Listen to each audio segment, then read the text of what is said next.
그때 육체로 이방인이요 손으로 육체에 행한 할례당이라 칭하는 자들의 행한 무할례당이라 칭함을 받는 자들이라.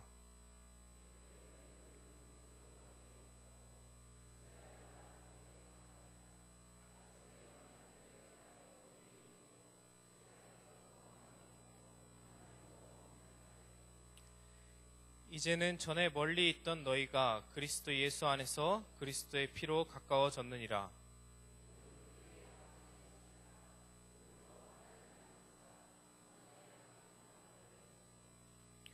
아멘. 너희가 그리스도 예수 안에서 그리스도의 피로 가까워졌느니라. 성도 여러분 안녕하십니까? 벌써 2015년이 시작한 지도 반년이 지났습니다. 어느새 눈 깜짝할 새 벌써 7월이 돼버렸습니다. 저도 연초에 2015년이네 이랬는데 벌써 어느새 7월달이 되어서 분명히 많은 계획들을 연초에 세웠음에도 불구하고 아직 이루지 못한 것이 많이 있음을 되돌아보게 되었습니다. 혹 성도님들께서도 연초에 세워두셨던 계획이나 목표하셨던 바가 있다면은 아직 반년 이상이 남았기 때문에 성도님들께서 새롭게 꺼내셔서 결심하시고 다짐하시는 시간을 갖는다며 더욱더 남은 시간을 알차게 보낼 수 있으시리라 생각이 듭니다. 시간을 대하는 자세에 있어서 가장 늦었다고 생각할 때가 가장 빠를 때라고 합니다. 벌써 반년이나 지났어? 라고 생각하기 이전에 아직 반년이나 남았네 하면서 우리 성도님들께서 다시 한번 시간을 소중히 활용하셨으면 좋겠습니다. 오늘 설교는 저번 설교에 이어서 저번에는 고린도 교회를 배경으로 제가 말씀을 나눴었는데요. 오늘은 당시 에베소 교회를 배경으로 한번 생각을 나눠보려고 합니다. 고린도 교회와 마찬가지로 당시 에베소 교회에도 여러 가지 문제가 있었습니다. 여러 핍박들이 일어났고 세속화가 그 어떤 지역의 교회보다도 빠른 속도로 진행되고 있었습니다. 그러한 에베소 지역의 교회들에게 교회로서 그리스도인으로서 회복하길 바라면서 바울이 선교하면서 보낸 편지가 에베소서입니다. 사도행전 19장을 보면 당시 에베소의 분위기가 잘 드러나 있는데 종교가 상업화되어 있었고 마술사들이 많았으며 유대교가 활성화되었다고 바울은 표현하고 있습니다. 바울은 이곳에서 무려 3년 동안 선교지로서 봉사를 하였는데 그렇기 때문에 바울에게는 개인적으로 더욱더 애정이 있었고 관심을 많이 쏟은 지역이 아닌가 싶습니다. 그리고 이렇게 세속화되고 문제가 많고 어려움에 처한 교회에게 바울은 말합니다. 너희들이 진심으로 예수님을 만나고 싶고 그리스도께로 다가가고 진정한 교회가 되고 싶다면 예수 그리스도를 바라보고 그리스도의 십자가의 피로 너희들이 적셔 돌아가라고 얘기하고 있습니다. 저번 고린도 교회와 비슷한 내용이지만 여기에 추가되어 그리스도의 피라는 단어를 사용하고 있습니다. 오늘 우리가 나누게 될 말씀을 간단히 요약드리면 에베소 교회의 사람들은 할례를 받지 않은 이방인이었습니다. 이스라엘 사람도 아니었으며 약속의 언약에 대해서 관계없고 언급된 적 없는 사람들이었습니다. 그래서 어떻게 보면은 소망이 없는 사람들이었습니다. 하지만 이런 이방인조차 전혀 관계없어 보이는 민족인 이 사람들조차 그리스도의 피로써 하나 되고 가까웠음을 다시 한번 강조하기 위해서 바울은 이곳에 그리스도의 피라는 단어를 추가한 것으로 보입니다. 예수 그리스도의 십자가의 피는 우리 인간 사이에 생겨있는 담을 허물고 우리의 죄를 속하게 하며 또한 우리가 예수 그리스도에게 속하게 하는 능력이 있습니다. 오늘 바로 그리스도의 십자가의 피, 우리 모두를 하나로 만들어주는 이것에 대하여 한번 생각하고 이야기를 나눠보고자 합니다.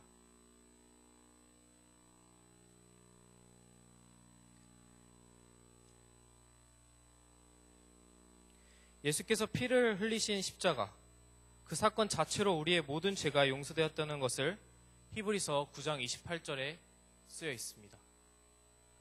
이와 같이 그리스도도 많은 사람의 죄를 담당하시려고 단번에 들이신 바 되셨고 구원에 이르게 하기 위하여 죄와 상관없이 자기를 바라는 자들에게 두 번째 나타나시니라.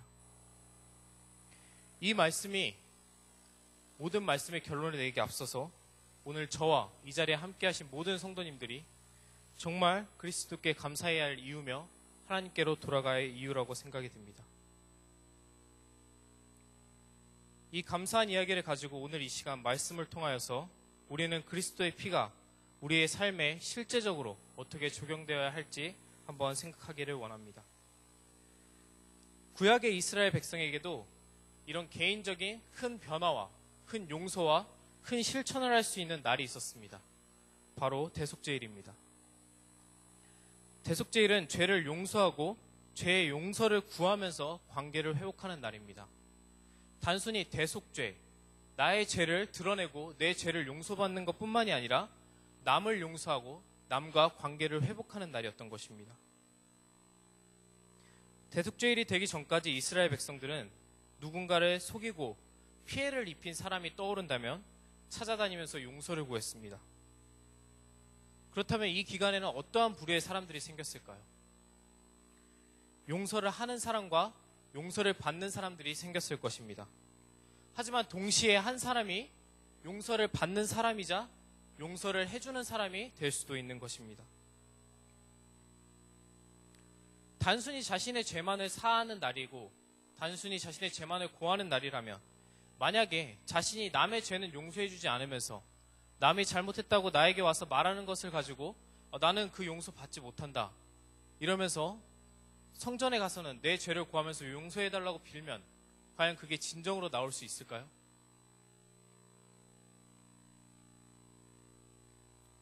그렇기 때문에 이스라엘 백성들은 자기의 용서, 자기의 죄를 용서를 구하기 위해 나올 때 자기에게 잘못한 모든 사람들에 대해서 용서를 해주고 나오는 자세가 있었습니다. 그래서 내가 지은 죄를 용서를 구함과 동시에 다른 사람이 내게 지은 죄를 용서하는 것에 대해 확신을 가지는 날이 바로 대속죄일이었습니다. 그를 통하여 대속죄일을 통하여 이스라엘 백성들은 서로 관계를 회복할 수 있었고 이것을 바탕으로 나아가 하나님과의 관계를 회복할 수 있었던 날이 될 수 있었습니다. 모든 백성이 자기 죄를 위하여 스스로 괴롭게 했기 때문에 모든 백성들은 자기에게 죄 지은 자를 용서하고 모든 관계가 회복되었고 그리고 그 원형인 예수 그리스도의 십자가로서 그 피를 바라볼 수 있는 그런 관계 회복의 중심에 있었던 때인 것입니다. 우리가 진정한 자유를 얻으려면 내가 무언가 잘못을 하고 무언가 내가 실수가 있고 내 죄로부터 자유를 하기를 원한다면 자기 자세부터 명확히 변해야 하며 자기의 죄부터 또한 내 마음에 먼저 부담이 없어야 할 것입니다. 이것이 바로 진정으로 예수 그리스도의 피에 가까워지고 그 십자가 아래 바라보며 살아가는 것이라 생각이 듭니다. 내 죄는 용서받길 바라면서 남의 죄를 용서해주지 못한다면 그것은 진정으로 예수 그리스도의 사랑을 실천하지 않는 자세라고 생각이 듭니다. 최고의 기독교 작가이자 목사인 맥스 루카도의 말입니다. 반드시 알아야 한다. 관계가 성공하는 것은 죄 있는 쪽이 벌을 받아서가 아니라 죄 없는 쪽에서 베푸는 긍휼 때문이다. 그것을 아는 것이 중요하다. 많은 사람들은 선한 것은 권성징악이라 해서 선한 것은 더 흥하고 악한 것은 벌을 받아야 된다고 생각을 합니다. 다 인간적인 생각을 바탕으로 해서 나온 말이라고 생각이 듭니다. 인간은 대체로 남이 잘못을 하거나 그 사람이 문제가 있다고 생각이 들면 그 사람이 벌을 받아야 마땅하다고 생각을 합니다. 하지만 예수님께서 보여주셨던 자세는 무조건 그 사람을 정죄하고 악을 멸시하며 그에게 벌을 내리기를 바라는 자세가 아니셨습니다. 인간으로서 남을 벌을 받기 기대하기 이전에 예수님께서는 자신이 죄가 없기 때문에 긍휼한 자세를 먼저 보이시려고 노력하셨습니다. 우리도 이와 같이 이러한 형태의 자세를 취해야 된다고 생각을 합니다. 우리는 원래 전에는 하나님의 복음도 모르고 그냥 희망도 없으며 썩어 없어질 육체였던 것입니다. 그러나 그리스도의 피를 알게 되고 그리스도의 십자가를 알게 됨으로 통하여 우리는 변화하였고 우리는 남을 용서해주며 용서받을 수 있는 기회가 제공되었고 우리에게 선택할 수 있는 그런 부분이 생겼습니다. 그분의 한없이 없는 죄 없으신 예수님을 통하여 예수님께서 우리에게 긍휼을 제공해 주심으로써 우리가 이렇게 변화할 수 있었던 것입니다. 그래서 사도 바울은 14절에 이어서 말합니다. 그는 우리의 화평이신지라. 예수 그리스도가 진정한 이 땅의 화평이라고 바울은 말하고 있습니다. 오늘 저와 여러분이 정말 이 화평이신 예수 그리스도와 하나됨으로 인하여 진정한 화평을 누리시길 간절히 바랍니다. 자신의 죄만 없어졌다고 해서 진정한 화평이 오는 것이 아닙니다. 자신의 모든 마음의 부담, 내가 가지고 있는 모든 힘듦을 다 내려놓았을 때 나에게 어려운 마음을 가지고 있는 사람이 있는데 내가 편할 수 있을까요? 과연? 모든 관계에 있어서 벽이 허물어질 때 진정한 화평이 우리의 마음에 임할 것입니다.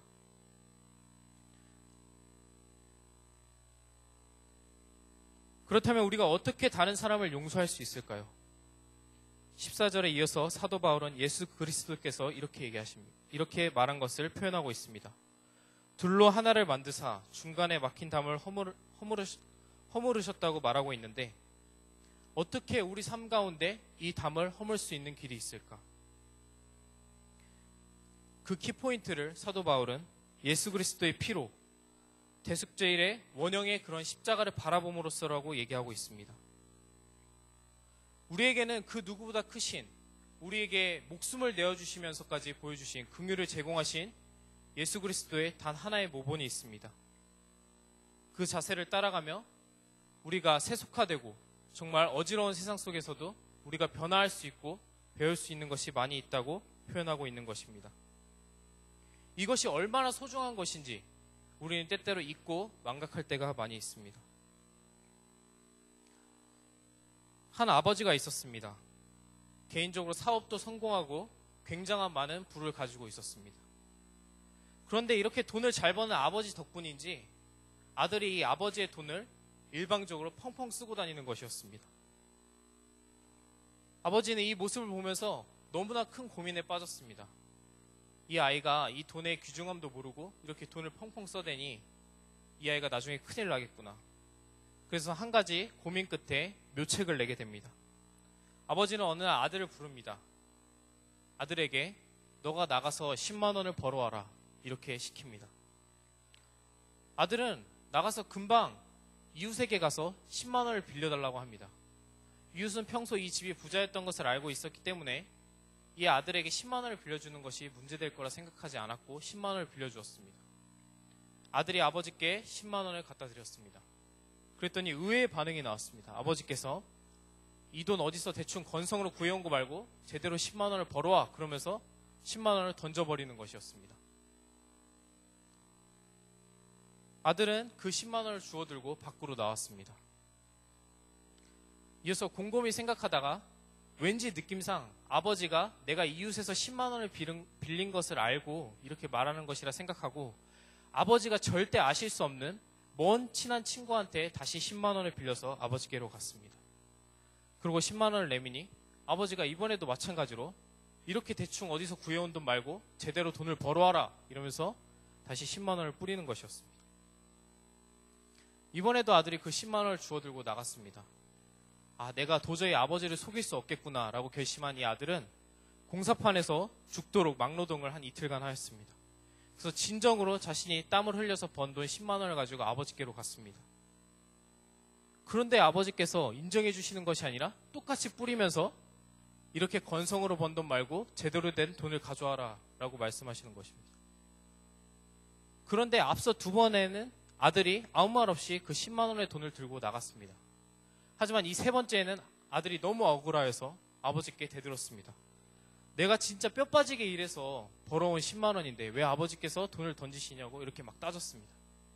그랬더니 아버지가 그제서야 빙그레 웃으시면서 너가 이번에 진정으로 돈을 벌어왔구나. 너가 여지껏 펑펑 쓰고 다닌 그 돈들이 내가 뼈 빠지게 일해서 번 돈이다. 라고 이렇게 말하는 것이었습니다. 아들이 그 의미를 자기가 생각해보고 자기가 경험하기 전까지, 한 번쯤 진심으로 생각해보기 전까지는 자신이 쓰고 있는 돈이 얼마나 귀중한지, 이 돈이 그냥 나온 것이 아니라 정말 아버지가 뼈 빠지게 일하면서 나온 돈이라는 것을 한 번도 생각하지 못했을 것입니다. 그렇기 때문에 펑펑 사용하였고 그 의미를 생각하지 못했을 것입니다. 우리는 예수님의 용서를 알고 있다고 말합니다. 무엇보다도 크다고도 얘기합니다. 예수님은 뼈 빠지게 일한 정도가 아닙니다. 우리를 위해서 뼈가 빠진 정도가 아니라 자신의 목숨을 내놓고 일하셨습니다. 그 크기가 얼마나 할지 아무도 측량할 수 없을 것입니다. 근데 우리는 그 소중함을 얼마나 알고 그것을 얼마나 사용하고 있습니까? 우리에게 주어진 이 땅에서 마냥 죽고 없어질 수밖에 없었던 우리가 영원한 생명의 길로 들어갈 수 있는 기회가 주어진 것이 얼마나 큰지도 모르고, 우리가 그것을 말로만 예수님께서 우리를 용서해 주셨다, 우리는 그리스도의 피로 변화하고 있다라고 말로만 하고 있지는 않습니까? 이번 말씀을 준비하면서 저도 저 자신에게 조심스럽게 물어보았습니다. 나는 얼마나 많이 예수님이 보여주셨던 긍휼을 나타내며 얼마나 다른 사람을 용서하고 있는가? 예수님께서는 목숨을 내놓으시면서 하나님과 우리의 통로가 되어주셨는데, 하물며 우리는 이 땅에서 몇 명의 사람이나, 주변에 몇 명의 사람이나 돌아보면서 이 교회로 하나님과 연결할 수 있는 통로가 되고 계십니까? 사회는 현재 수많은 악행과 질병과 문제가 발생하며 가족들도 쉽게 버리는 상황에 있습니다. 혹은 자살까지 이르는, 자신의 생명도 경히 여기는 그런 모습들이 많이 보이고 있습니다. 그로 인해서 사람들은 많이들 사회 탓을 합니다. 내가 잘못한 것이 아니라 나는 그리스도인으로서, 나는 종교인으로서 열심히 살려고 했다. 내가 뭐 좀 열심히 해보려고 하면은 환경이 도와주지 않는다. 내가 이 환경 속에서는 최선을 다했다. 이렇게 얘기를 합니다. 하지만 예수님의 환경을 한 번이라도 생각해 보셨습니까? 3년 반 동안 예수님께서는 제자들을 데리고 다니셨고 여러 무리에 함께 하셨습니다. 식탁에서도 함께 하셨고 산 위에서도 함께 하셨으며 같은 배를 타시고 같이 주무시고 하셨습니다. 그러한 공동생활을 한 제자들 중에는 예수님을 팔아넘길 제자도 있었으며 3번 부인할 제자도 있었고, 예수님을 모른다고 떠나가고 예수님이 십자가에 못 박히셨을 때 외면할 제자들이 수두룩하였습니다. 예수님은 그 사실을 알고 계셨습니다. 알고 계심에도 불구하고 인간적으로 생각했을 때 그러한 사람이랑, 과연 나를 배신할 사람이랑 3년 반 동안 그렇게 긍휼을 베풀면서, 선을 베풀면서 다닐 수 있는 사람이 몇 명이나 되겠습니까?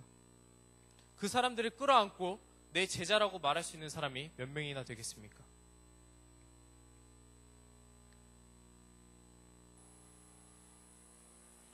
예수님께서는 자기 사람이라고 칭한 자기 사람을 끝까지 사랑하신다고 얘기하시고 계십니다.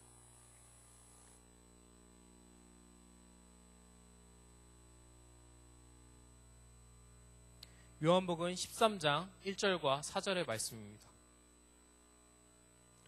처음 1절입니다. 유월절 전에 예수께서 자기가 세상을 떠나 아버지께로 돌아가실 때가 이른 줄 아시고 세상에 있는 자기 사람들을 사랑하시되 끝까지 사랑하시느니라. 이어서 4절입니다. 저녁 잡수시던 자리에서 일어나 겉옷을 벗고 수건을 가져다가 허리에 두르시고 이에 대야에 물을 떠서 제자들의 발을 씻으시고 그 두르신 수건으로 닦기를 시작하셨다. 예수님은 그런 사람들조차, 자신에게 반할 사람들조차 그 상황을 알면서도 그분은 더 낮아지셨고 몸소 실천하셨습니다. 예수님이니까 가능한 일 아니냐, 예수님이시니까 하신 거 아니냐 하기 이전에 우리가 과연 사소한 거라도 얼마만큼 낮아지고 남에게 긍휼을 베풀고 있는지 생각해 보시길 간절히 바랍니다. 하나님을 믿는다는 이유로, 내가 착하게 살아간다는 이유로 많은 손해를 입는 것 같이 느낄 때도 있습니다. 세상에서 이런 농담도 있습니다. 마냥 착하게 살면 항상 손해만 본다. 노아가 방주를 지으면서 하나님의 일을 한다고 말했는데 수없이 비난받았습니다. 요셉은 하나님의 백성으로서 하나님의 믿음으로 살았지만 옥살이하였습니다. 다니엘은 하루 3번 때를 지켜 하나님께 기도하였지만 사자굴에 들어갔습니다. 성경에 꽤 많은 인물들이 자신은 최선을 다해서 착한 모습으로 하나님의 종으로서 봉사했지만 수없이 많은 어려움을 겪었습니다. 그러나 그것에 무너지는 것이 아니라 그것을 딛고 일어나고 주변의 관계에 있어서 허물을 벗어버리고 담을 허물었을 때 진정으로 이 사람들은 더욱더 변화하고 하나님께로 나아갔습니다. 히브리서 12장 1절로 2절의 말씀입니다. 모든 무거운 것과 얼매이기 쉬운 죄를 벗어버리고 인내로써 우리 앞에 당한 경주를 하며 믿음의 주요 또 온전케 하게 하시는 이인 예수를 바라보자. 그는 그 앞에 있는 기쁨을 위하여 십자가를 참으사 부끄러움을 개의치 아니하시더니 하나님 보좌 우편에 앉으셨느니라. 예수님을 바라보시길 간절히 바랍니다. 우리는 그리스도의 십자가의 피로 그리스도 안에서 담을 허물고 진정으로 통로가 되어야 합니다. 우리가 하나님과 관계 회복을 하고 진정한 관계 회복은 우리가 진정으로 죄가 없다고 말하려면 남을 용서하는 데부터 시작되는 것임을 기억하시길 간절히 바랍니다. 예수님께서 보여주셨던 긍휼, 그러한 긍휼을 실천하시길 간절히 바랍니다. 나는 잘못한 거 없어, 나에게는 죄가 없어 하면서 외면하는 것이 아니라 그러한 사람일지라도 먼저 내가 낮아지고 남에게 손을 내미는 것이 분명 필요한 자세입니다. 우리는 반드시 알아야 합니다. 관계의 성공에 있어서 하나님의 통로에 되는 것에 있어서 성공하는 것은 죄 있는 쪽이 벌을 받는 것이 아니라 죄 없는 쪽에 긍휼을 베푸는 것입니다. 남을 이해하고 먼저 받아들여 줄 때 진정으로 주 예수 그리스도의 모습을 우리가 실천하는 것이라 생각이 듭니다. 이러한 자세를 실천하시길 바라며 말씀을 마치겠습니다.